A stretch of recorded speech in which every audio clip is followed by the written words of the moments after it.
Consciência, né, é todo o processo. Aliás, no último Kairos que eu preguei aqui, a temática da minha pregação girou justamente em torno desta realidade. Deus ilumina a nossa inconsciência. E tudo que nós retiramos da inconsciência e que passa ao processo da consciência, torna-se matéria-prima a ser trabalhada na nossa humanidade. Digamos que você tem um problema inconsciente que lhe gera um jeito de agir. Muitas vezes nós agimos de forma inconsciente. Eu não sei por que estou sendo agressivo, por exemplo. Ajo de forma agressiva. E o motivo dessa agressividade é uma razão inconsciente. Isso é, está registrada lá no fundo do meu cérebro, da minha história passada, de uma série de experiências vividas que ficaram registradas dentro de mim.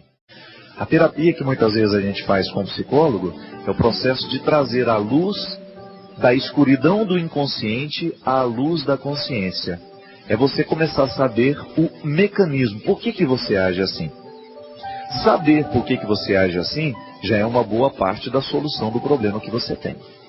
Então, todas as vezes que nós nos acusamos de alguma coisa no processo de trazer isso que nós chamamos de consciência, né? A minha consciência está me acusando. Isso é, ela está iluminando para que eu tenha, então, nas minhas mãos aquilo que na minha vida é errado. Aquilo que precisa ser diferente. Aí, dessa forma, nós podemos dizer que Deus age pela força da nossa consciência. Porque o processo de Deus em nós é sempre acender luzes, para que a gente possa se conhecer. Há um teólogo que eu gosto muito, que chama-se André Torres Queiruga, que diz que a revelação de Deus está intimamente associada à realização humana. De maneira que onde você tem um ser humano realizado, feliz, vivendo uma vida com dignidade, ali Deus está plenamente revelado. Quando nós temos um processo de consciência que nos ajuda a entender o que precisa ser diferente dentro de nós, para nos melhorar, para nos tornar pessoas melhores, mais felizes, mais equilibradas, é claro que ali você tem a manifestação da voz de Deus. Porque Deus, como é que Deus fala na nossa vida? Deus fala através do nosso cotidiano, não é verdade? Você já viu aí você já teve algum sinal miraculoso dessa fala de Deus em sua vida? A maioria das vezes você escuta essa voz de Deus por meio de pessoas que chegam até você, que abrem os seus olhos, isso é, traz da inconsciência. Por que você está agindo desse jeito? Traz da sua inconsciência para a consciência. Muitas vezes Deus age na nossa vida pela força da consciência que alguém nos alertou. Alguém abriu os nossos olhos para que nós pudéssemos enxergar de um jeito diferente. É a consciência sendo clareada pela força de um amigo, pela força de uma pessoa que nos conhece, pela força de uma pessoa que nos auxilia. Isso é bonito perceber, minha filha. Então você tem todo o direito de dizer que a voz da sua consciência, essa que lhe mostra o caminho certo, é a voz de Deus. Só que, aqui está o grande perigo. Uma coisa é você tomar consciência dos seus atos. Outra coisa é você alimentar a culpa dos seus atos. Tome consciência de uma coisa. Arrependimento é de Deus. Culpa é do diabo. A culpa, o sentimento de culpa, não pode nascer de Deus por uma razão muito simples. Arrependimento nos reconstrói. Culpa nos destrói. Você já fez a experiência de sentir-se culpada por alguma coisa? Já fez? Não é terrível? E a culpa é infértil por uma razão muito simples. Ela é um processo inconsciente de condenação. A pessoa não se perdoa porque ela tem razões inconscientes para se culpar. Então, de repente, lá na infância, ela não tinha condições de organizar uma informação dentro dela, ela se sentiu culpada. Existem crianças, por exemplo, que se sentem culpadas pela morte dos pais.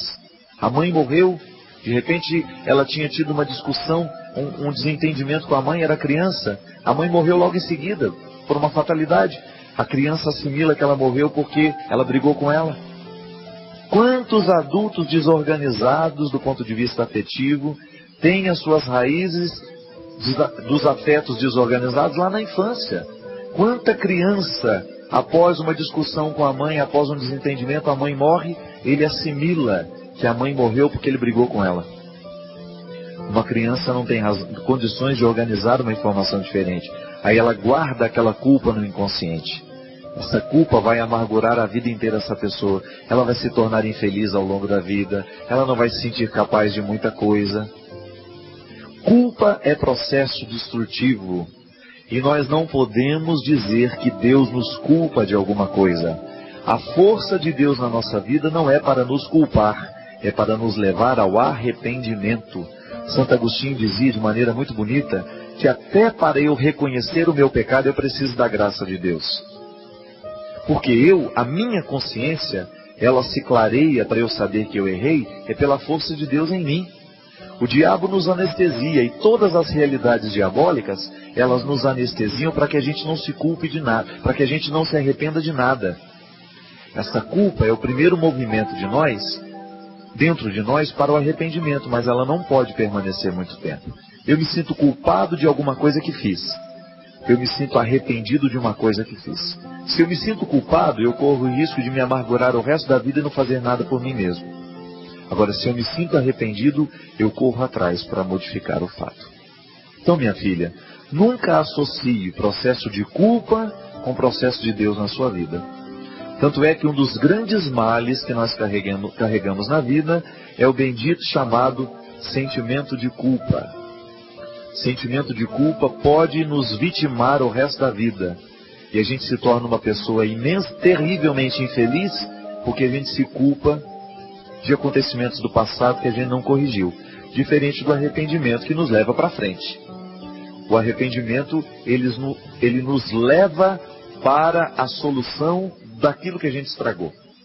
Eu, por exemplo, como padre, digamos que a pessoa vem e me confessa assim: Padre Fábio, eu roubei na minha empresa. Roubei de um amigo meu. Roubei R$2.000 do meu amigo. E eu pergunto: você se sente culpado pelo que você fez? Sinto. Tudo bem.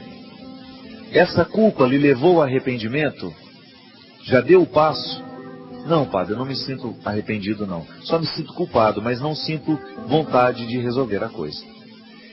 O arrependimento só existe se ele está me confessando isso. Eu não vou mandar rezar uma Ave Maria e fica tudo por isso mesmo, não. Vai lá, meu filho, faz um sacrifício, reza 10 Pai Nosso, 10 Ave Maria, que você já está absolvido. Não, isso está errado.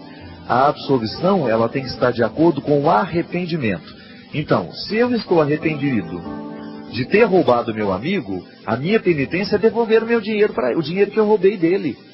Porque o arrependimento, ele tem que me levar a uma ação concreta, diferente da culpa. Eu continuo com dinheiro, de vez em quando uma culpa me ocorre e fico por isso mesmo. Não, não é honesto. O arrependimento nos leva a atitudes concretas para corrigir aquilo que a culpa nos acusa. Se eu não tenho disposição de corrigir, eu vou ficar só com a culpa a vida inteira, e essa culpa será absolutamente infértil.